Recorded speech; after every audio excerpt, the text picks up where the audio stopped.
What's up guys, Excalibur here, welcome back to Star Ocean Anamnesis. So today, we're going to be going over the Enforcer's moveset. I'm pretty sure the event says the Executioner attacks, but I think he's called the Enforcer. So yeah, his moveset, let's go. Alright, first up we have Chest Laser. This is one of the attacks that he uses when you're standing pretty close to him. So he shoots lasers from his chest into the ground in this like upward sweeping motion, kind of like what you would do if you were holding a gun and you didn't know how to use it, so you just spray it. But pretty much these lasers only hit the area that's like right in front of him, and their hitbox doesn't last that long. So all you have to do to dodge it is pretty much either move to the sides, or you can time your dodge just right and move backwards or forwards to go right through the lasers. Really easy to dodge, but kind of difficult to see coming. Then up next we have Destruction. He shoots a gigantic ball of electricity at his target, and this ball kind of pulses. I don't think the pulse can actually hurt you, it's just there for visual effect. Or maybe it can only hurt you when you're standing like right next to it, but I don't know. Regardless, the tracking on this attack is pretty terrible, and what I mean by that is if he starts casting this attack and you move to the right and you start running around him, he's not going to follow you. He's still going to shoot it at that point where you were standing when he targeted you. So this one can easily be dodged by just moving to the left or to the right and then forgetting about it.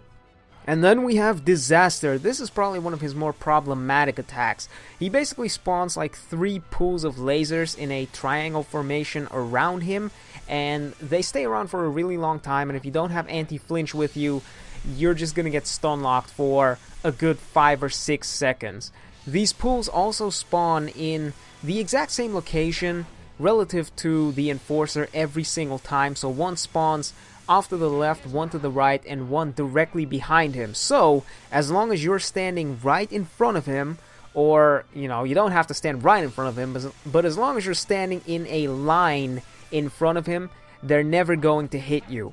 The hitboxes on those lasers are also kind of broken. Even when you're not standing in the pool, it can still seem to hit you, so be careful of that.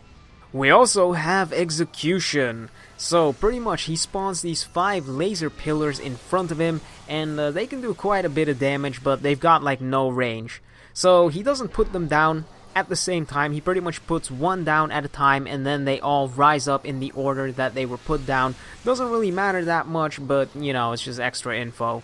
If you want to dodge this, all you have to do is just move to one of the sides, move backwards, forwards, just pretty much dash in any direction and you should be safe. It even gives you plenty of time to dodge as soon as they appear, so you really shouldn't get hit by this. We also have Laser Torrent. He basically shoots some bombs into the air that then land in a circle around him. It's very similar to the Pome Bomb attack that the Frost Tree uses.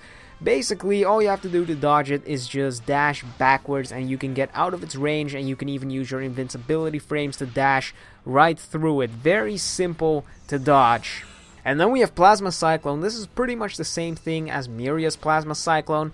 He stands there for like 3 seconds casting Symbology and then spawns this gigantic storm of lightning around him. It covers a really large area, and sometimes you can't even avoid it because if he's standing right in the center, it kind of covers up to the edges of the arena. So you really have to pick your position carefully. I recommend bringing anti-flinch for this because dodging it really isn't a reliable option, so you might as well tank it and do some damage in the process. Then we have Tornado. This is the same as the Hell Siren Tornado. So stand still for a couple seconds and then he spawns a tornado on top of him that goes straight to his target.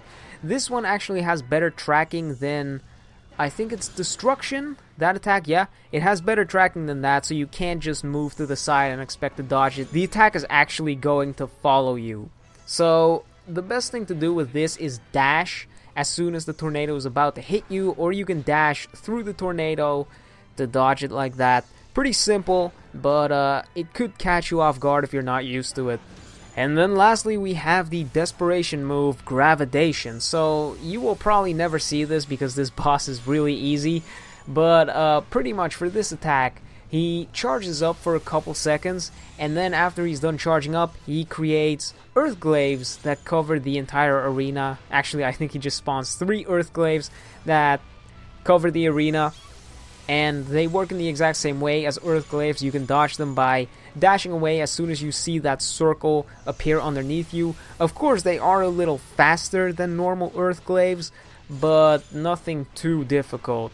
And there you go, that's the entire moveset for the Enforcer. So this boss is really easy. Most of the time you won't even see it pull off a single attack before it dies, which is kind of unfortunate. I think Misery 2 is going to be a little more difficult, and by that I mean he's probably going to pull off like 2 or 3 moves before he dies instead of within 10 seconds. But I hope this helped, and I guess I'll see you guys next time. Peace!